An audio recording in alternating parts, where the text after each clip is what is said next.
Welcome to Being Confident from Within with Natalie Potts, the podcast that shares what it really takes to be confident.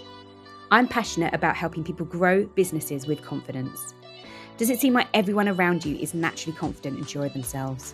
Well, the chances are they have self-doubts just like you. I'm in conversations with inspiring individuals to share what confidence means to them and to help you find ways to believe in yourself and create confidence at any time. Welcome both of you, and thank you to the podcast. So today we're going to be focusing just a little bit around confidence. So let's go and talk to Kass first of all. So Kass, share with our listeners a little bit around Kass and what confidence means to you. Okay. Hey guys. Hey everyone. Sorry, not guys. Hey everyone. So my name is Kass Esene. I'm head of coaching and programming at T2 Fit.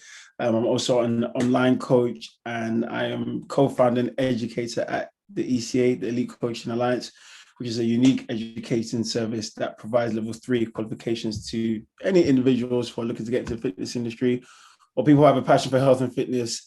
I want to help people really. So in terms of confidence, that's a very good question, because obviously you mentioned that earlier. Should I talk about it now, or am I waiting? Or should I go straight into confidence?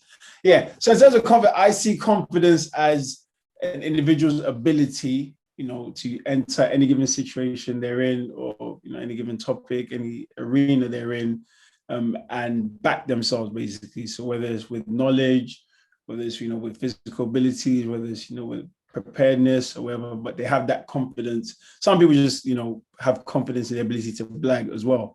But generally, anyone who's prepared, anyone who's done their due diligence can enter any arena that they have with confidence. And it's very important, particularly in our sector as a coach. It's very important to have confidence because number one, if you don't have confidence, your clients can sense it. People around you can sense it, and it just affects your job really. And you don't want to be in that position where A, you're not able to deal with any situation that you might encounter, or B, you're not able to help the person in a way that you said you might be able to help them. And again, that can lead to low confidence, which I think a lot of trainers have. I think that's down to ongoing education, being able to learn how to deal with different scenarios. And just general, like I said, just being prepared to enter any situation. Actually, funny enough, me and Luke were talking the other day about how even simple things like a consultation, like actually getting to know the individual that you're working with, that you're dealing with, how that can give you so much confidence. Because if I do a consultation with you and I find out that you don't like to do lunges, for example, I'm not going to give you lunges, because that's going to put me in a position where, it's an awkward position for me and you. So me knowing you, me knowing the service I want to deliver to you, and the way you are as a human being, gives me more confidence when I step onto the gym floor, when I create a program for you, that I know that it's going to work to the best standard, because I've done my due diligence, done my research, and everything. So I think that's how I see confidence, particularly in trainers. And I think that's something we definitely want to do with the ECA. I won't talk about it too much now, but is give trainers that confidence, because when you have that confidence in terms of the knowledge that you have and being able to deal with many scenarios and having the tools and knowledge to help people, ultimately you have more confidence, and experience comes with that as well, confidence. So that's how I see confidence. Yeah, great. Loads on that. I think what I love about the part you shared there is people can sense it, and there's a real idea with something when you're coming from a place of certainty and confidence, and the energy that you have, that completely, it's like the stuff that's not said in the room in terms of bringing people in. And actually education, it's not really been spoken about before, but the fact of having good education is something can really hold us in a good place. And I know that when we, you were one of my first serious PTs years ago, and for a couple of years, because I knew that I didn't have the knowledge I needed to feel confident in going into a gym and doing that. And I needed to trust somebody who had that, and that we had that relationship. And exactly like you say, you were invested in understanding what I needed and building that relationship, so that I was sure that actually, one, you could help me get results, and two, that that I was invested in you with that too. And I think that's really important, as you shared there. Yeah, 100%. I think that's one of those things that people say we're in the people business ultimately. I think understanding that individual, understanding where they're coming from, and wanting to deliver good service gives you more confidence in your ability to deliver that service, because you will know through the conversation, whatever, what you need to do to ensure that this person has the experience that they want to have. And that gives you more confidence. And like I said, if you have more confidence and that person have a better client experience, you'll have a better experience, they'll have better results. And then it's like a snowball effect, isn't it? Yeah, for sure. And Luke, short intro about yourself and what confidence means to you. Thank you, Nat. It's a great question. And this is going to be an interesting one because I haven't actually, by the way, kudos to you for the last 4 weeks, having got somebody on every single day to talk about confidence. And the good thing about this whole thing, I haven't listened to one. When I found out I was coming on the podcast, I was like, you know what, I'm not going to listen to any of them, so that whatever I say won't be influenced by something I may have heard. That. So I think confidence comes from many different places, and Kass has alluded to it fantastically there. By the way, my name's Luke Turner. I'm founder of T2 Fit and co-founder of Elite Coaching Alliance. Sometimes I like to jump the gun. So I think it comes into both professionally and personally. So in terms of personal confidence, I think a lot of it is down to, from where I see it, is what you say you're going to do, and you do complete it. So it comes down to the simple things in the morning, making your bed, down to saying you're going to be training later in the afternoon. And those things are being completed, and you get the confidence, and it's like a muscle, you're building it over time, to the point of where whatever you say you're going to do, you have the confidence that you're going to be able to do it. Example being, this year I took on a challenge of running a marathon each month, and it's a big challenge, crazy, but it gives me the confidence every time I complete a marathon, is that no matter what is thrown in my way, and through life we're thrown massive curveballs, I will be able to, with confidence, achieve anything I set my mind to, essentially. I think that also does tie into the professional realm too, but professionally, I think Kass alluded to it really well, which is kind of being confident in what you're talking about, from the knowledge that you gather to the service that you provide. If you're constantly growing and learning, you're confident in the service that you're providing, you're then going to be, as a byproduct, getting great feedback from clients. Depending on what industry you're in, we're all in the service industry, or the people business. So we're going to be hearing from different people what they've liked. And just yesterday, I had a conversation with somebody who she came into the gym, signed her up at T2 Fit. She's jumped on board with our 30-day trial, and she loved the fact that it was so organized. And that's just because we're so confident every step and every process that we've gone through. I know that she's going to be blown away with it, and every person who comes through our doors is going to be blown away with it. Just some people vocalize it and some people don't. So she was someone who said, I love how organized this is. But subconsciously, in the back of my mind, I know every person who comes to our doors are thinking the same things. The way they, write testimonials for us, when you talk to people and they love the experience they have when they come to the gym. If they ask you something and you know the answer to it, and you talk about it with confidence, but also holding your hands up and kind of, if you don't know the answer, not giving them some false, not trying to blag it, not trying to just bluff a conversation, going away saying, I'll come back to you in a few days. Let me research that, come back to you.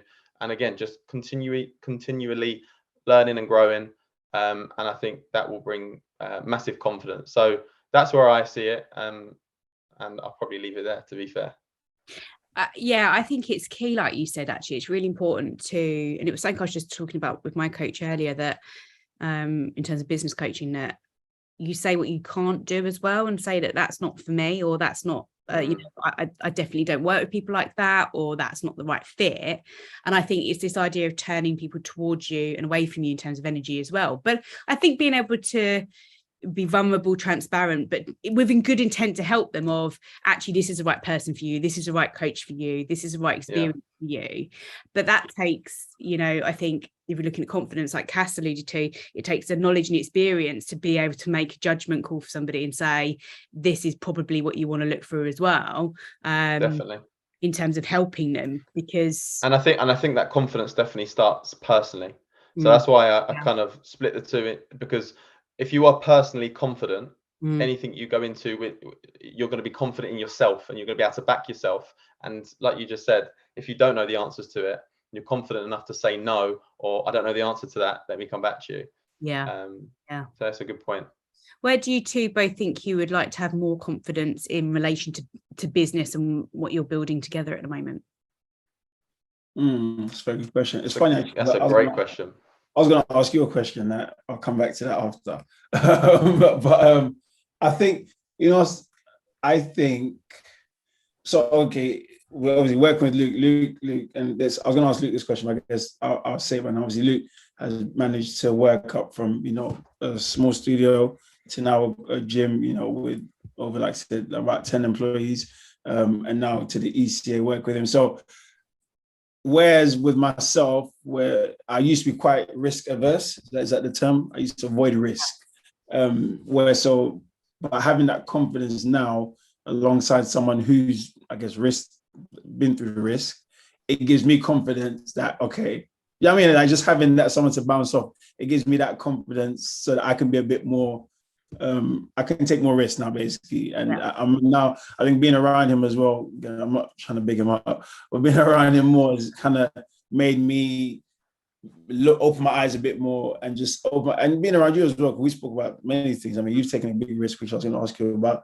And it's that confidence that, okay, for you to step up to the next level where you want to get to, you need to have confidence in yourself, back yourself, you understand? So I think I would like to have more but it's working, have more confidence in just my ability to do things. And I think, like you said, it's being around the right people. Because obviously if you're around the wrong people, it can easily just sap that confidence, even without them knowing. And some people do it on purpose, some people don't mean to do it, but it's just the way they view life. You know what I mean? Whereas if you view opportunities everywhere, you're going to have confidence to do stuff. Whereas if you don't view opportunities everywhere, you're going to be a bit like, oh, I want to do that. Oh, I want to try that. Oh, will this work? You understand? So I think, like you said, it's, for me personally, having more confidence in trying more things. But like I said, I'm working on that now. So yeah, thank God for that. Yeah, I think for me personally, it's more about, it's funny because over the last 8 years of being a personal trainer, I've never had, apart from probably the early days of being a professional, never had a problem with talking to people and speaking even in big groups. I've delivered thousands of large group sessions where there's up to 30 people in a class. To now the confidence of being able to deliver something completely different with the ECA is something that may not come across that I'm not confident, but it's just something that's challenged me a bit more, because over the last 8 years I've been very comfortable and confident with what I've been talking about, and now it's kind of changing the communication to a different kind of person. So instead of it being, it's still in health and fitness, but instead of it being around training that person, we're now looking at somebody having a career, and we're looking at somebody gaining more knowledge. So we're talking about something completely different, and we're delving into so many different topics. For me, it'd be more the confidence of being able to deliver it with clarity and making sure that people who are coming to us, to the ECA, are getting what they need. And 100% they will. But I think just as perfectionists as me and Kass are, you're always looking at, okay, did that come across well enough? Are people getting enough information from us? And sometimes I guess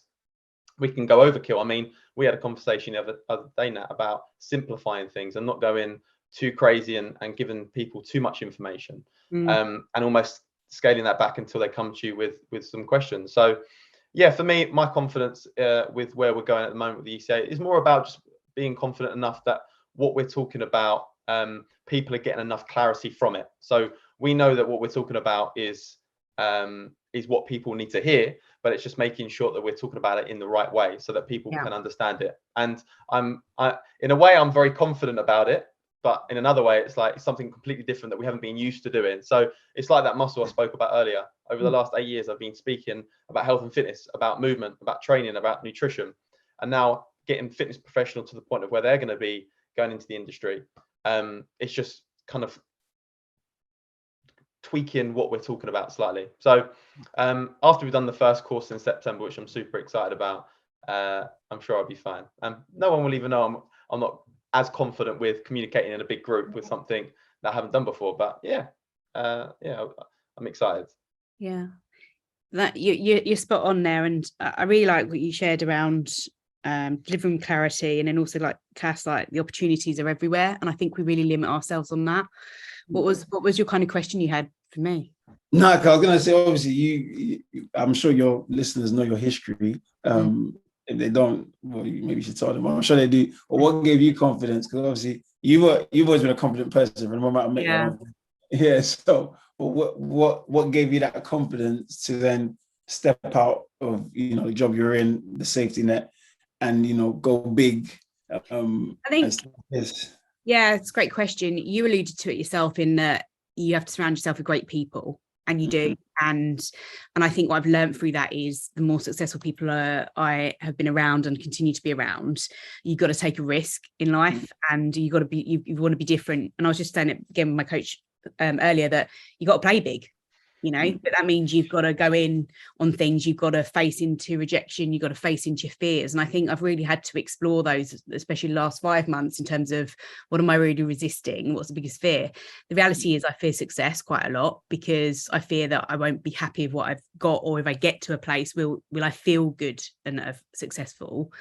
And then I also fear, just probably in around, the main thing is that I won't live a life that's true to me, that I think that we have to do it to others or what's expected of us, and not that it's felt right for what I want and on my terms. And I think that I see the risk is that I don't actually invest and I don't give it a go. That's the risk for me, and that would scare me more.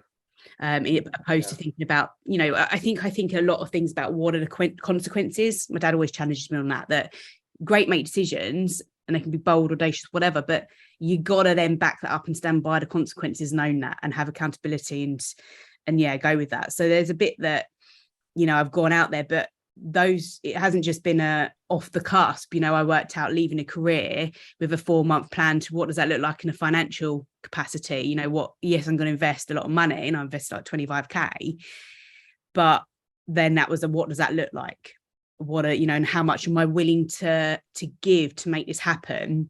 And for me, it was like in my head, I've been on, I think, one holiday, which was wedding this year, but like in my head, like I'm all in for a year, and nothing's going to take me off track with that. And that's my decision. And there'll be, swings and roundabouts with that. Some things I won't be able to do. But longer term, I know that I will be. And I think, again, I'm in it for the long term. I'm not in it for short term. And that's got to be different. Gary Vee talks about it a lot. I'm incredibly patient when it comes to business in that capacity, in terms of thinking, what do I need to do now that will get me 3 or 5 years, and I think that you've got to step out your comfort zone. I was very, very comfortable in corporate, and that made me confident because I had 20 years of knowledge and experience, and whatever came my way. The biggest thing I used to fear was a fire happening. Just people used to do that anyway. That was it. That was the biggest. Or like Luke, when I saw you, bless you, when you're like trying to get into a place, that probably been my biggest fear, because I never used to do it after a while, and I forget how to open the doors to let people in. And I was like, but you deal with it, right? It's what's the worst that can happen. So I think really with that though, like you shared, it's having good people around you with that, and knowing who you need and when you need them, for sure. And like, I'll come to this, but mentors and that I have lots of mentors, people that I trust, and that, I guess, for you too, Kass, who's been your best mentor? So I say obviously I've invested in coaches for my physical well-being, and I think inadvertently they've helped mentor me. So obviously not directly mentoring me in terms of like business and stuff like that, but through the coaching, through the styles, you learn things that work well, things that don't work well, whether it's communication, whether it's how they deliver, their emails, how they, just everything. You just take that and think, okay, I really like this, or okay, this made me feel a bit this way. So you then transfer that, and then that helps you better your service. Just like going in, if you go into, I always really could talk about this. When you go into a nice hotel, I'm always aware of how they treat, because then I think, oh, that's nice, that made me feel this way, and then I apply that back into the gym, or just how you feel. If you walk into a nice place, no one greets you for like 10 minutes. How does that make you feel? So if someone walks into the gym, no one says hello to them for like 10 minutes. You think, okay, how does that make them feel? So you just try and transfer those experiences into that. So yeah, like I said, I think when, like I said, just, being around people like yourself, people like Luke, and just having communications, like a lot of my friends are in different industries. So it's good to kind of bounce ideas. Like I like to listen a lot and absorb information, in terms of like, just because like you said, when you're around those kind of people who speak from different experiences and who are willing to take risks, that then inspires you in terms of, you know, what you want to do and how you want to live your life. And like you said, you know, think about, you know, you want to live life on your terms and not just kind of go through the matrix and the rat race and stuff like that. So those kind of things, yeah. But like I said, definitely the coaches I worked with, so obviously, you know, like Callum, I worked with Jamie as well, Jamie Hayward, and then, like I said, just being around Luke, being around yourself, like I've extracted a lot of information, and in the future, will definitely be something that, obviously, reading A Prosperous Coach, like we're talking about, obviously, investing in coaching. If you believe in coaching, is something I'm definitely a high believer of. Like, if you're going to coach people, it's good to go through that experience yourself. So not only does it show that you value coaching, but again, it's a valuable learning tool in terms of how you can better your service to help people more, really. Yeah, I love all of that. And Luke, who's been a great mentor for you? I guess I've had a few. It's kind of evolved over time, and different stages of my life, I've kind of drawn to different mentors. So obviously the biggest part of my life has probably been my dad, being the most pivotal part of being a mentor to me from a very young age. Teaching me the value of money, hard work, from the age of 10, making me pay for school trips and working for it. But in a way that he was paying for it, but I was just working for him to pay for it. So I remember we were going for a tough time. I think it was going in 2007 when the financial crisis hit, and I didn't have a clue about any of what was going on. And I remember there was a trip to Barbados, a cricket tour, and I went home. I was like, Dad, I need to go on this trip. Like, I love cricket back at school. All my friends are going. He was like, nah, unless you can pay for it yourself, you can't go. And and mum and dad have always, like, whatever I've needed, like clothes, football boots, whatever it is, they've taken me to any events. The most supportive parents. So I said, all right, I'll do whatever it takes. So half term, summer holidays, I was on building sites with my dad. So he really made me understand the concept of money. But in a way, he paid for the trip. I just gave my time for that money. And he made me understand that, things in life, you need to work hard for things. And that's the first learning curve that I really experienced with hard times. And mum and dad have created an amazing springboard for me. But then just going into my personal training career, I always just kind of gravitated towards different people. And as I had great relationships with all my clients, I would ask questions. I'd find out what they do. I had a great client who was a super successful estate agent. He probably had over 10 branches. And he was someone who I really he had a soft spot for me. I had a soft spot for him. We had a hard relationship. If you turn up, we'd argue all the time. It was a funny relationship. But not when I mean argue, it was like tough love. I'd be like, why are you late? Because he knew that if I was busting his balls, he doesn't get any of that at work. So he probably liked the fact that when I was hard on him, he's probably used to going into work and not having any of that. But I learned a lot from him because he was managing over 80 employees. And for me, that was a big thing. I wanted to develop a team. I wanted to build a business. I wanted to create something much bigger than just me. So really picking his brains and him coming in after a stressful day and telling me about what's happened and the different things that certain people in his team have done. And I'm like, wow, how did you deal with that? And without even realizing where I am today, how that's actually helped me, the way he's dealt with certain situations. And then just being around Kass. I mean, Kass was a big mentor for me when I started my personal training career at Nuffield. He was the first person I gravitated towards when I got into the business, and I was like, okay, there's about 6 personal trainers around. Who do I want to kind of emulate? Who do I want to be like? Who's got the most clients? Who's got the best relationships? Who looks the happiest? Who's in the best shape? And I looked, I was like, that's my guy. That's Kass. So and Kass kind of brought me under his wing, and just the way I watched him navigate the gym floor, speak to his clients. So many of those things now tie into where we are today with both the ECA and also T2 Fit. So yeah, it's kind of the evolution of mentors has come and gone with just times of my life. And even to this day, there's someone at the gym currently who's super successful, and he's kind of grown to a place of where I want to get to, and I want to try and pick his brains and sit down with him for a coffee and find out, how did you get there? There's something that he knows that I need to know to be able to get to where I want to get to in a quicker way. I can do it, but I'm going to make a lot more mistakes along the way. But if someone's opened 80 facilities in the past, that's the sort of person I need to pick their brains about. You know what I mean? They haven't done that by luck. Maybe 1 or 2 facilities and they've done well. Yeah, anyone could do that. But 80, then we're talking about a different ball game. So yeah, and now working with you, Nat, as well, which I'm super excited about.